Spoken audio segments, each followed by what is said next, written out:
এই বাচ্চারা যখন কেমিক্যালকে অসুস্থ পড়ছিল, আমরা তখন মাতাল শিশু মাতে ক্লিনিকে নিয়ে গেছিলাম। তো পরে ওরা আমাদেরকে আবার ট্রান্সফার করে আমার ঢাকা মেডিকেল পাঠিয়ে দিচ্ছে, ওদের নাকি ইনস্ট্রুমেন্ট নেই। জরুরি চিকিৎসা সেবা দিতে ব্যর্থ বেশিরভাগ বেসরকারি হাসপাতাল ও ক্লিনিক, ব্যবসায়ী মানসিকতায় কারণ। ইমার্জেন্সিগুলোর অনেক সময় ইমার্জেন্সি অবস্থা থাকে, এই বিষয়ে পর্যাপ্ত জনবল তৈরি করা খুব বেশি দরকার। প্রাইভেট যেগুলো জিনিস আর যেটাই বলেন ব্যবসার বাইরে তো পুরোটাই না। অনিয়মের কথা জানা থাকলেও অসহায় স্বাস্থ্য অধিদপ্তর। ইমার্জেন্সি সার্ভিস থাকতে হবে, কিভাবে থাকবে এরকম কোনো কিছু কিন্তু বলা নেই, যার জন্য আমরা আইনগতভাবে তাদেরকে কিছু বলতে পারি। দেখছিলেন প্রধান শিরোনাম। রাত 11টার সময় সঙ্গে আছি আমি পারমিতা হিম এবং আমি ফাহমিদা মৌটুসী। এবার অন্যান্য শীর্ষ সংবাদ। হলি আর্টিজান হামলার অন্যতম পরিকল্পনাকারী জাহাঙ্গীর আলম ওরফে রাজীব 8 দিনের রিমান্ডে। গুলশান হামলায় জড়িত এই প্রথম জীবিত কেউ গ্রেফতার। আগামী নির্বাচনে দলের ইশতেহার নিয়ে কাজ করছে আওয়ামী লীগ, জানালেন প্রধানমন্ত্রী। নির্বাচনের প্রস্তুতি নিতে নেতাকর্মীদের নির্দেশ। তুরাগ তীরে বিশ্ব ইজতেমায় লাখো মুসল্লির ইবাদত বন্দেগী। আখিরি মোনাজাত উপলক্ষে 21টি বিশেষ ট্রেনের ব্যবস্থা রেলওয়ে কর্তৃপক্ষের। বগুড়া সাতমাথায় ককটেল ফাটিয়ে স্বর্ণের দোকান লুট, দোকান মালিক গুলিবিদ্ধ ছাড়াও 3 পথচারী আহত। এবং সারা দেশে জেঁকে বসেছে শীত, ঘন কুয়াশা ও হিমেল হাওয়ায় ব্যাহত জনজীবন। আরও কয়েকদিন থাকবে শৈত্যপ্রবাহ।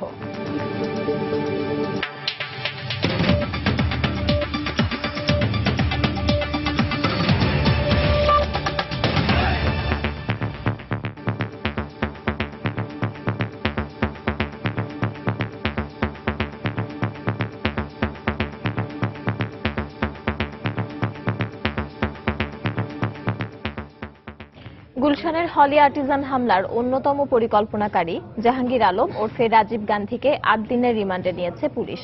গতরাতে টাঙ্গাইল থেকে তাকে গ্রেপ্তার করে পুলিশের কাউন্টার টেরোরিজম ইউনিট। এর মাধ্যমে গুলশান হামলার পরিকল্পনাকারীদের মধ্যে এ প্রথম কাউকে জীবিত গ্রেপ্তার করা হলো। আতিকুর রহমান তমালের রিপোর্ট। গুলশানের অমন ভয়াবহ জঙ্গি হামলার ঘটনা প্রথম দেখে বাংলাদেশ। সেই ঘটনায় প্রত্যক্ষ ও পরোক্ষভাবে জড়িত থাকার অভিযোগে এখন পর্যন্ত 17 জনের নাম শোনা গেছে গণমাধ্যম ও পুলিশের তরফে। তাদেরই একজন জাহাঙ্গীর আলম ওরফে রাজীব গান্ধী।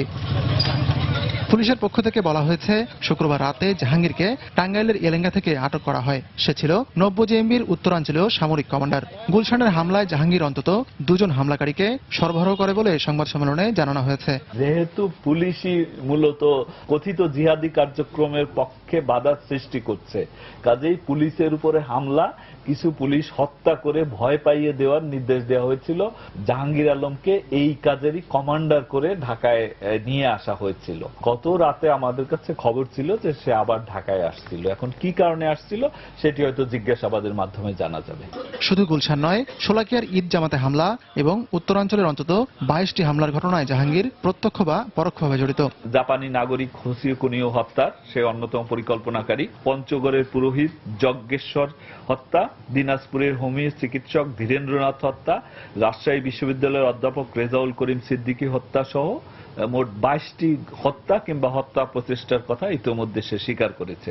গুলশান হামলার ইন্ধনদাতা হিসেবে যে 17 জনের নাম শোনা গেছে, তাদের মধ্যে 13 জন ইতিমধ্যেই কথিত বন্দুকযুদ্ধে নিহত হয়েছে।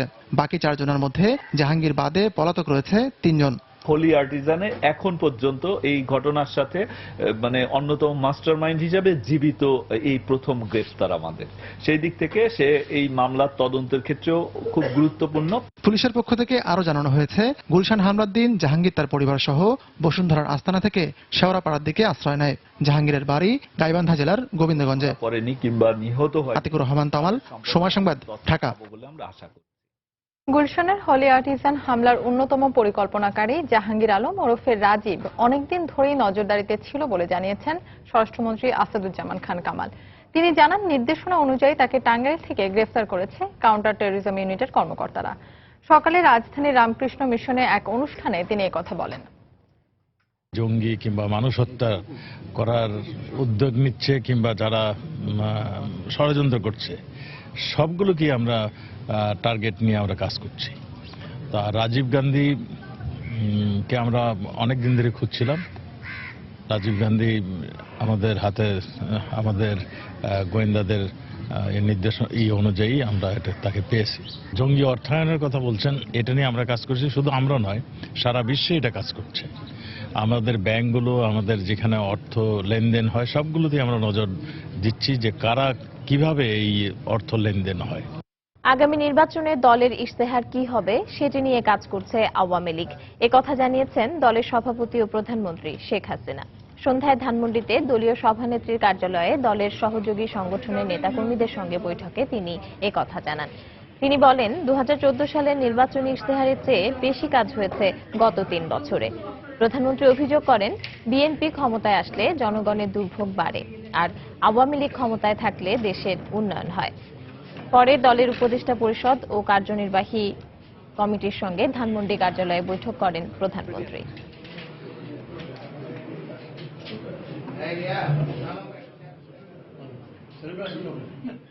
2014-তে আমাদের যে নির্বাচনী ইশতেহার, সে কাজও কিন্তু এই 3 বছরে, আমাদের যে 3 বছর পূর্তি হলো, এই 3 বছরে আমরা কিন্তু সে কাজগুলিও অনেক ক্ষেত্রে আমরা যা বলেছি তার থেকে বেশি করেছি। এখন আবার সামনে ইলেকশন, আমাদের আগামী ম্যানিফেস্টো আমরা কি করব সেগুলি আমাদের এখনই চিন্তা ভাবনা হচ্ছে। 75-এর পরে যারা সরকারে আসছে তারা তো ক্ষমতায় আসছে অবৈধভাবে, সংবিধান লঙ্ঘন করে। তারা আসছে লুটপাট করতে, দুর্নীতি করতে, নিজের আখের গোছাতে। এখানে হচ্ছে বিরাট তফাৎ আওয়ামী লীগের সাথে ওই বিএনপি জামাত জোট থেকে শুরু করে এদের। এ কারণে আওয়ামী লীগ আসলে উন্নতি হয়, মানুষ ভালো থাকে, আর ওই বিএনপি ক্ষমতা আসলে মানুষের দুর্ভোগ বাড়ে। এটা খুব স্বাভাবিক।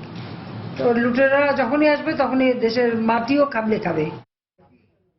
সনাতন পঞ্জিকায় মাঘের প্রথম দিনে আয়োজিত হয় পৌষ সংক্রান্তি, আর এই উপলক্ষে পুরান ঢাকায় উদযাপন করা হয় সাকরাইন উৎসব, যেখানে থাকে দিনভর আকাশ জুড়ে রঙিন ঘুড়ি আর রাত নামলে আতশবাজির রঙিন ছটা।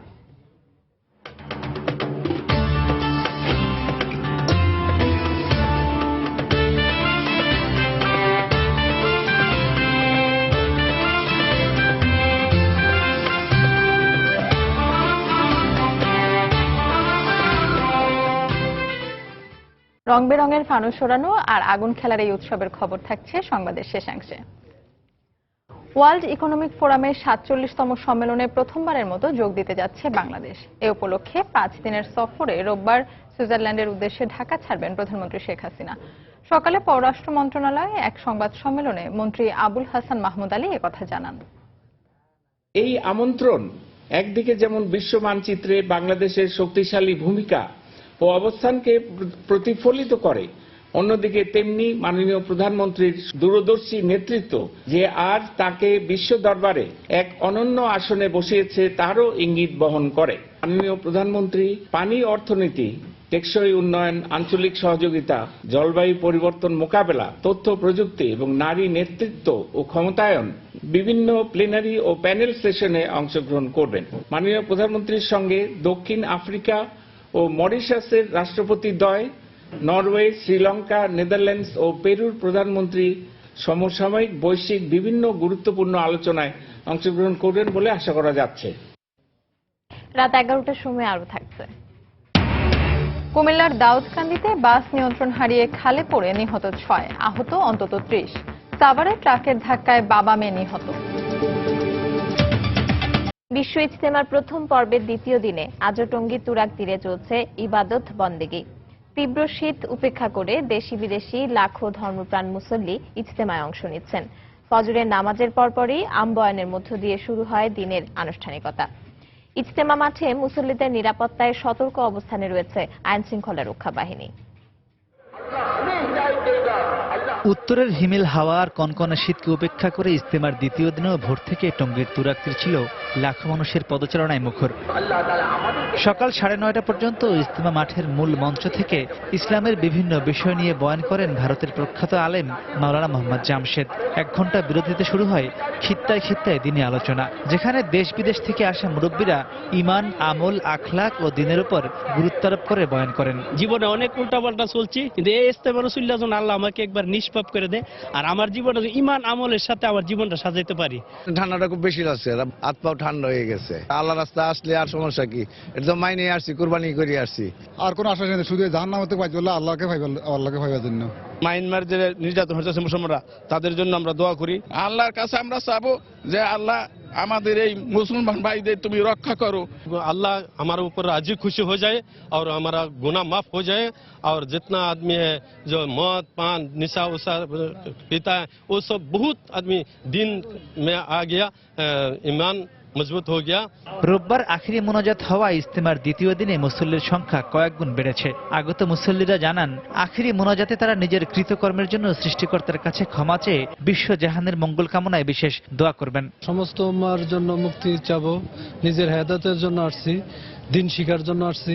জঙ্গিবাদ উগ্রবাদ থেকে যেন আল্লাহ তাআলা আমাদের এই দেশকে রক্ষা করেন, আল্লাহ তাআলা যেন আমাদের এই দেশকে শান্তিময় করে দেন। মানুষের শক্ত দিলগুলো এখানে আসলে উলামাদের সুন্দর সুন্দর কোরআন হাদিসের কথা শুনলে তাদের দিল নরম হয়, সেখানে পরিবর্তনের একটা আশা নিয়ে মানুষ আসে। দেশি বিদেশি মুসল্লিদের নিরাপত্তা নিশ্চিতে 160 একর জমির বিস্তৃত মাঠ পর্যবেক্ষণে সদা প্রস্তুত দেখা গেছে আইন শৃঙ্খলা রক্ষা বাহিনীর সদস্যদের।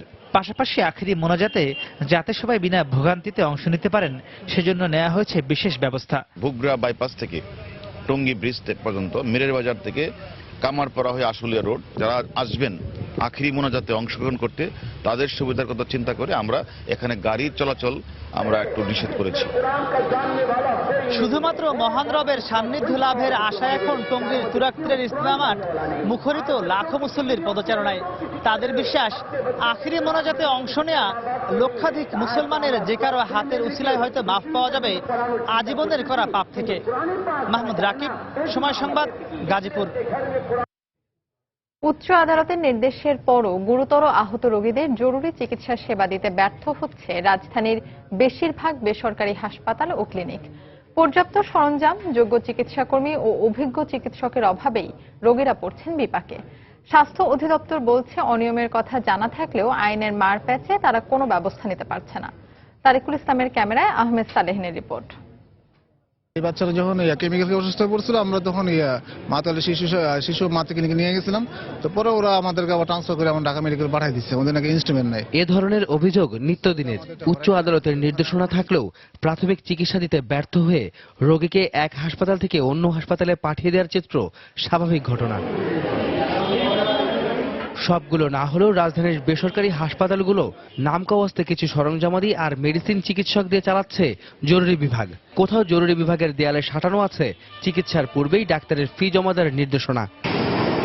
একটি জরুরি বিভাগে যা যা থাকা প্রয়োজন তার বেশিরভাগই থাকে না বেসরকারি হাসপাতালগুলোতে, যেগুলোর মধ্যে অন্যতম ইকুইপমেন্ট পার্ট, ইমার্জেন্সি মেডিসিন বাক্স, সিটি স্ক্যান অথবা এমআরআই এবং এক্সরে সুবিধা, যা নিজেদের হাসপাতালই থাকতে হবে। প্রাইভেট যে কোনো জিনিসে আর যেটাই বলেন ব্যবসার বাইরে তো কোনোটাই না। পাশে পপুলার আছে, আলোক আছে, আমরা যে রাস্তার ওখান থেকে আর্জেন্ট যদি লাগে সিটি স্ক্যান মানে সেটা করে দিই। আর এই জরুরি বিভাগের এসব অনিয়মের বিষয়ে কথা বলেন একজন বিশেষজ্ঞ চিকিৎসক। ইমার্জেন্সিগুলোর অনেক সময় ইমার্জেন্সি অবস্থা থাকে, এই বিষয়ে আসলে আমাদের সচেতনতা হওয়া অনেক বেশি জরুরি এবং এই বিষয়ে পর্যাপ্ত জনবল তৈরি করাও খুব বেশি দরকার। হাসপাতালগুলোর বিরুদ্ধে কেন ব্যবস্থা নেওয়া যাচ্ছে না সে বিষয়ে যুক্তি দেন স্বাস্থ্য অধিদপ্তরের হাসপাতাল ও ক্লিনিক বিভাগের পরিচালক। বেসরকারি স্বাস্থ্য সেবা আইন যেটা 1982, যেটা ইমার্জেন্সি সার্ভিস থাকতে হবে, কিভাবে থাকবে এরকম কোনো কিছু কিন্তু বলা নেই, যার জন্য আমরা আইনগতভাবে তাদেরকে কিছু বলতে পারি। কোনো রোগী যদি আসে তাকে জরুরি সেবা কিন্তু তাকে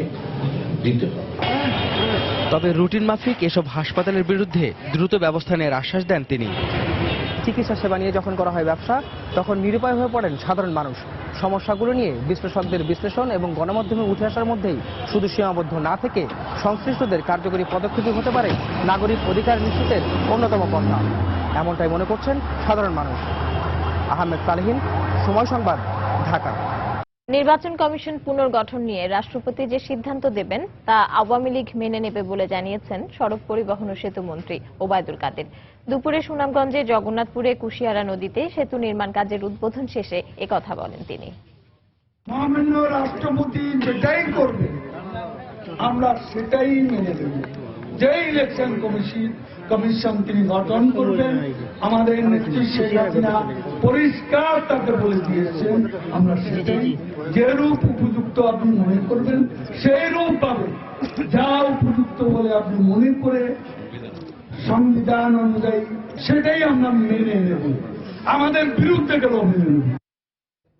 বিএনপিকে ধ্বংস করে দেওয়ার ষড়যন্ত্র কখনোই সফল হবে না বলে মন্তব্য করে দলের মহাসচিব মির্জা ফখরুল ইসলাম আলমগীর বলেছেন, সময় সুযোগ মতো রাজপথের আন্দোলনে আবারও সোচ্চার হবে তারা। দুপুরে রাজধানীর ইঞ্জিনিয়ার্স ইনস্টিটিউশন মিলনায়তনে এক অনুষ্ঠানে তিনি এ মন্তব্য করেন। এই সরকার তার ফ্যাসিস্ট বাহিনী দিয়ে নির্মম অত্যাচার নির্যাতনে বিএনপিকে ধ্বংস করার জন্য কাজ করছে, কিন্তু সেটা কোনোদিনই সম্ভব হবে না। আন্দোলন করতে তো রাজপথে আসতেই হবে। আমরা রাজপথে আসছি, আমরা প্রতিবার রাজপথে আসছি, সময় মতো সুযোগ মতো আমরা অবশ্যই আবারও রাজপথে আসবো। একটা কথা খুব পরিষ্কার করে বলতে পারি, we are committed, will fight to the last. আমরা গণতন্ত্রকে ফিরিয়ে আনবার জন্য, জিয়াউর রহমানের আদর্শকে বাস্তবায়িত করবার জন্য আমাদের জীবনের শেষ রক্তবিন্দু দিয়ে হলেও আমরা সেই সংগ্রাম করবো, লড়াই করবো। রাত 11টার সময় আরো থাকছে।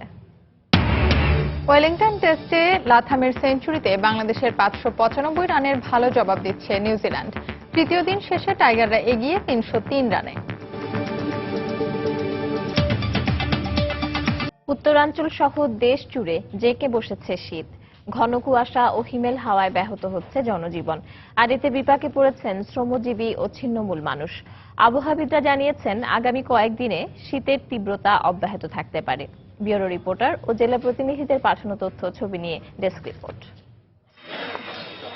কুড়িগ্রামে ঘন কুয়াশার চাদরে ঢাকা পড়েছে চারদিক। শীতের কারণে রাস্তায় মানুষের চলাচল কমে গেছে। গরম কাপড়ের অভাবে চরম দুর্ভোগে পড়েছেন দরিদ্র মানুষ। শনিবার সকালে জেলায় সর্বনিম্ন 5 ডিগ্রি সেলসিয়াস তাপমাত্রা রেকর্ড করেছে জেলা আবহাওয়া অফিস। নিজেও বেড়া যায় না, বাচ্চা কোচ্চাকে নিয়ে বেড়া যায় না, খেতা কাপড়ের কষ্ট, কাপড় চোপড়ের কষ্ট, ঘর থেকে বেড়াও যায় না, গরু বাছুর ধরি যে ঘাস টাস খাওয়াবো তাও হয় না। নীলফামারীতে কুয়াশার সাথে বেড়েছে শীতের তীব্রতা। প্রচন্ড ঠান্ডার কারণে কাজে বের হতে পারছেন না শ্রমজীবীরা। জেলায় সর্বনিম্ন 5.2 ডিগ্রি সেলসিয়াস তাপমাত্রা রেকর্ড করা হয়েছে। পঞ্চগড়ে কুয়াশার মাত্রা কম হলেও বেড়েছে শীত। খড়কুটো জ্বালিয়ে শীত নিবারণের চেষ্টা করছেন ছিন্নমূল মানুষ। পরিবার পরিজন নিয়ে বিপাকে পড়েছেন তারা। যাত্রী এইভাবে ঠান্ডার মধ্যে উঠতেছে না, আমাদেরও খুব কষ্ট হচ্ছে। কাজ করতে পারতেছি না, কুয়াশা, নানান কিছু, শীত বছর তো কেউ দিতেও আসে না। এদিকে রাজশাহীতে এবছরের মধ্যে সর্বনিম্ন 5.5 ডিগ্রি সেলসিয়াস তাপমাত্রা রেকর্ড করেছে বিভাগীয় আবহাওয়া অফিস। শৈত্যপ্রবাহ ও হিমেল হাওয়া আগামী 2-4 দিন অব্যাহত থাকবে বলে জানানো হয়েছে। তীব্র শৈত্যপ্রবাহের জন্য একটু জনজীবনে একটু সমস্যা হচ্ছে। আকাশে মেঘ না থাকার কারণেই একটু শীতটাকে বেশি অনুভূতি মনে হচ্ছে। আর এটা এই শীত থেকে এই ঠান্ডাটাকে আমরা আরো কয়েকদিন অব্যাহত থাকতে পারে, এটা আমরা আশঙ্কা করছি।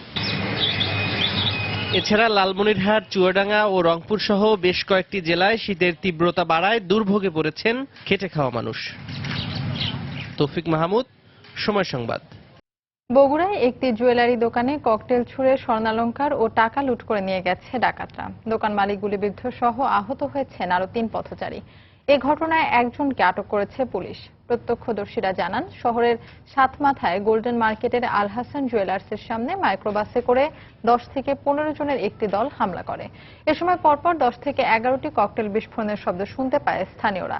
ডাকাত দলটি প্রথমে দোকানে ঢুকে মালিক গুলজার হোসেনের পায়ে গুলি করে। তারপর প্রায় 500 ভরি স্বর্ণ ও নগদ 5 লাখ টাকা লুট করে নিয়ে যায় বলে অভিযোগ করেন কর্মচারীরা। এ সময় ককটেলের আঘাতে আরো 3 জন পথচারী আহত হন। তাদের উদ্ধার করে শহীদ জিয়াউর রহমান মেডিকেল কলেজ হাসপাতালে ভর্তি করা হয়েছে। এদিকে শাহজাহানপুর উপজেলা থেকে গুলিবিদ্ধ অবস্থায় এক ডাকাতকে আটক করেছে পুলিশ। এ সময় কিছু মালামাল উদ্ধার করা হয়েছে বলেও জানিয়েছেন পুলিশ সুপার আসাদুজ্জামান। বাকিদের আটক করতে পুলিশ অভিযান চালাচ্ছে।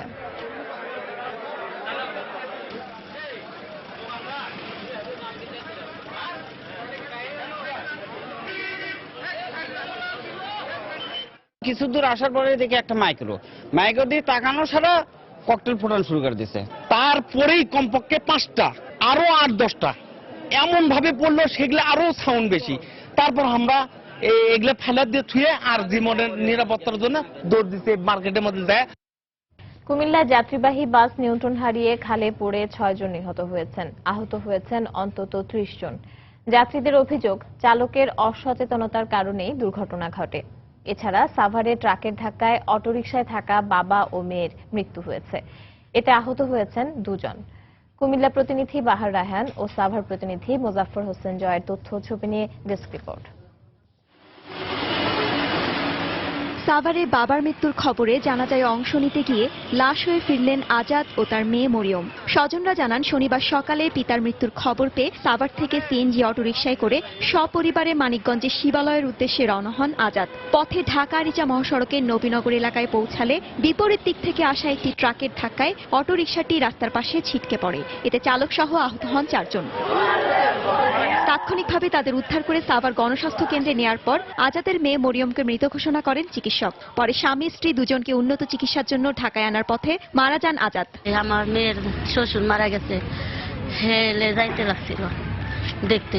প্রথম ডান ট্রাকটা ধাক্কা মারছে, ধাক্কা মারার পরে ওই গাড়িটা একটা ছিটকে ওখানে পড়ে গেছে, বাচ্চা, বাবা আর মা। এদিকে কুমিল্লায় যাত্রীবাহী বাস নিয়ন্ত্রণ হারিয়ে খালে পড়ে 6 জন নিহত হয়েছেন। পুলিশ জানায় শনিবার ভোরে ঢাকা চট্টগ্রাম মহাসড়কে নীলফামারী থেকে কুমিল্লাগামী একটি যাত্রীবাহী বাস দাউদকান্দির জিংলাতলি এলাকায় পৌঁছালে নিয়ন্ত্রণ হারিয়ে খালে পড়ে যায়। এতে ঘটনাস্থলে 5 জন নিহত হন। আহত হন অন্তত 30 জন। ফায়ার সার্ভিস ঘটনাস্থলে পৌঁছে আহতদের উদ্ধার করে গৌরীপুর উপজেলা স্বাস্থ্য কমপ্লেক্সে ভর্তি করে।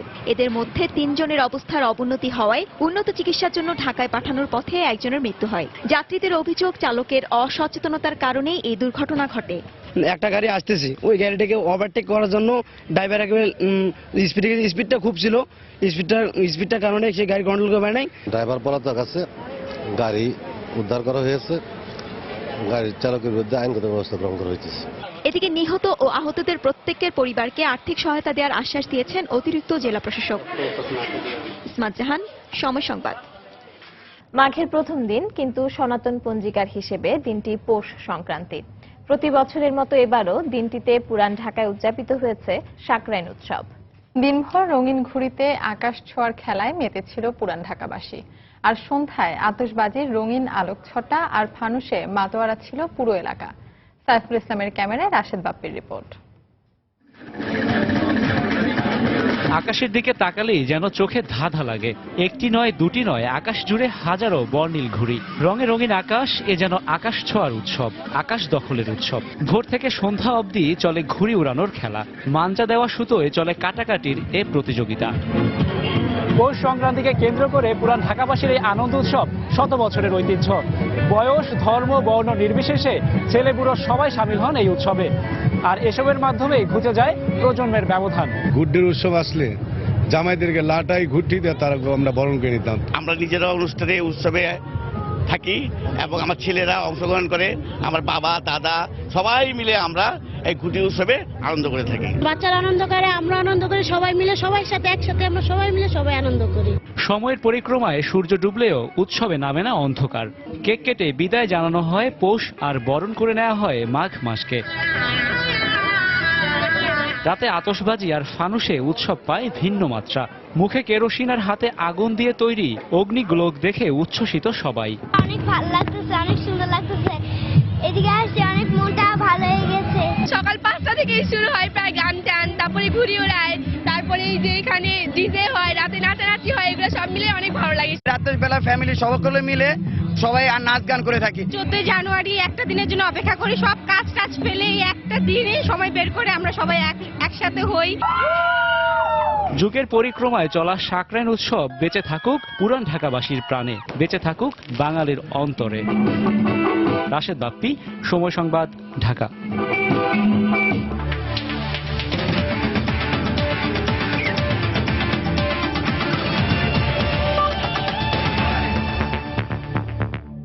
বাংলাদেশ নিউজিল্যান্ড টেস্ট সিরিজ প্রসঙ্গ।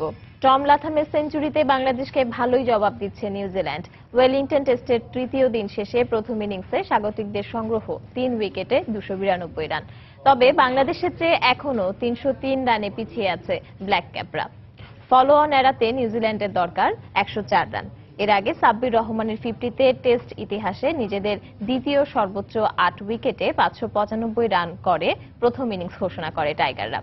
মোস্তাফিজুল হক আকাশের ক্যামেরায় নিউজিল্যান্ড থেকে বিস্তারিত জানাচ্ছেন হুমায়ুন কবির রোজ। স্বপ্নিল এক দিনের পর তৃতীয় দিনে নতুন যাত্রা বাংলাদেশের, কিন্তু হলো না মনের মতন। দিনের অষ্টম ওভারে আউট তাসকিন আহমেদ, তবে এক প্রান্ত আগলে আগ্রাসী ব্যাটিং পদ্মাপাড়ের ছেলে সাব্বির রহমানের। যোগ্য সাথী ছাড়াই সাব্বির তুলে নেন টেস্ট ক্রিকেটে দ্বিতীয় 50। এ টেস্টের সময়ের ব্যাপারটি মাথায় রেখে 595 রানের পাহাড় সমান সংগ্রহে ইনিংস ঘোষণা করেন অধিনায়ক মুশফিক। ওয়েলিংটনে টেস্ট ক্রিকেট ইতিহাসে যা কোনো দেশের দ্বিতীয় সর্বোচ্চ দলীয় স্কোর। 680 রান নিয়ে সবার উপরে ওয়েস্ট ইন্ডিজ। জবাবে ব্যাটিং এ নেমে চমক দেখল কিউইরা। পেস সহায়ক উইকেটে যেখানে নিউজিল্যান্ড স্পিনার এনেছিল 68তম ওভারে, সেখানে প্রথম ওভারে বাংলাদেশে মেহেদী মিরাজ, টম লাথাম আর রাভালের শুরুটা তাই সাবধানী। তবে অভিষেকের প্রথম ওভারে স্পিড স্টার তাসকিন কাটিয়ে দিয়েছিলেন রাভালকে, কিন্তু সহজ ক্যাচটা নিতে পারেননি সাব্বির। তাই বাংলাদেশকে ব্রেক থ্রুর জন্য অপেক্ষা করতে হলো রাব্বির প্রথম ডেলিভারি পর্যন্ত। ওই জিত রাভালকে ফেরান তিনি ব্যক্তিগত 24 রানে। এরপর লাথাম আর অধিনায়ক কেন উইলিয়ামসন সময়ের ব্যবধানে জমে উঠছিলেন উইকেটে, কিন্তু 50-র পরপরই তাসকিনের অভিষেক উইকেটে পরিণত হয়ে প্যাভিলিয়নে ফিরতে হয় কেন উইলিয়ামসনকে। 131 রানে 2 উইকেট হারানোর পর চোখের অস্ত্রোপচার করে আন্তর্জাতিক ক্রিকেটে ফেরা রস টেইলরের সাথে দারুণ সখ্যতা গড়ে তোলেন টম লাথাম। তবে ভয়ানক হয়ে ওঠার আগে অভিজ্ঞ টেইলরকে ব্যক্তিগত 40 রানে ফিরিয়ে দেন রাব্বি। নিউজিল্যান্ডকে ফলো অন করানোর স্বপ্ন ফিকে হতে থাকে ওপেনার টম লাথামের এমন গা জ্বালানো ব্যাটিংয়ে। কিউইদের হয়ে লাথাম তুলে নেন টেস্ট ক্যারিয়ারে 6 নম্বর সেঞ্চুরি। শেষ বিকেলে ওয়েলিংটনের আকাশে মেঘ জমলেও উইকেট নামক আলোর আর দেখা পায়নি টাইগার বোলাররা। সঙ্গে হতাশা বাড়ে নিকোলসকে ফেরানোর কিছু সুযোগ হারানোয়। টম লাথাম 119 আর নিকোলস 35 রান নিয়ে চতুর্থ দিনে বাংলাদেশে বাকি রান শোধ করতে মাঠে নামবেন। এখনো বিশাল ব্যবধানে পিছিয়ে নিউজিল্যান্ড। বাংলাদেশের স্পিনাররা নিষ্প্রভ থাকলেও তাসকিন, রাব্বির, সুভাশিসদের মতো অনভিজ্ঞ পেস আক্রমণ মন্দ নয়। নিউজিল্যান্ডের মতো পরাশক্তি দলের বিপক্ষে ওয়েলিংটনের ক্রিকেট আকাশে যে সম্ভাবনা উকি দিয়েছিল, সেই সম্ভাবনার বাস্তবতার রূপ দিতে চতুর্থ দিনের প্রথম সেশনের প্রথম ঘন্টায় দারুণ গল্প রচনা করতে হবে টাইগার বোলারদের। ওয়েলিংটনের বেসিং রিজার্ভ থেকে হুমায়ুন কবির রোজ, সময় সংবাদ, নিউজিল্যান্ড। রাত 11টার সময় এই পর্যায়ে শীর্ষ সংবাদগুলো জানিয়ে দিচ্ছি আরেকবার।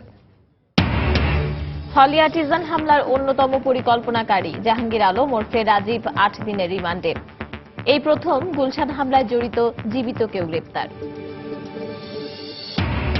আগামী নির্বাচনে দলের ইশতেহার নিয়ে কাজ করছে আওয়ামী লীগ, জানালেন প্রধানমন্ত্রী। নির্বাচনের প্রস্তুতি নিতে নেতাকর্মীদের নির্দেশ। আদালতের নির্দেশের পরও জরুরি চিকিৎসা সেবা দিতে ব্যর্থ বেশিরভাগ বেসরকারি হাসপাতাল ও ক্লিনিক। ব্যবসায়ী মানসিকতাকে দুষলেন ভুক্তভোগীরা। তুরাগ তীরে বিশ্ব ইজতেমায় লাখো মুসল্লির ইবাদত বন্দেগী। আখিরি মোনাজাত উপলক্ষে 21টি বিশেষ ট্রেনের ব্যবস্থা রেলওয়ে কর্তৃপক্ষের। এবং বগুড়ার সাতমাথায় ককটেল ফাটিয়ে স্বর্ণের দোকান লুট। দোকান মালিক গুলিবিদ্ধ ছাড়াও 3 পথচারী আহত। এই ছিল রাত 11টার সময়। যে কোনো খবর পেতে ভিজিট করুন সময় নিউজ.টিভি। সঙ্গে থাকুন সময়।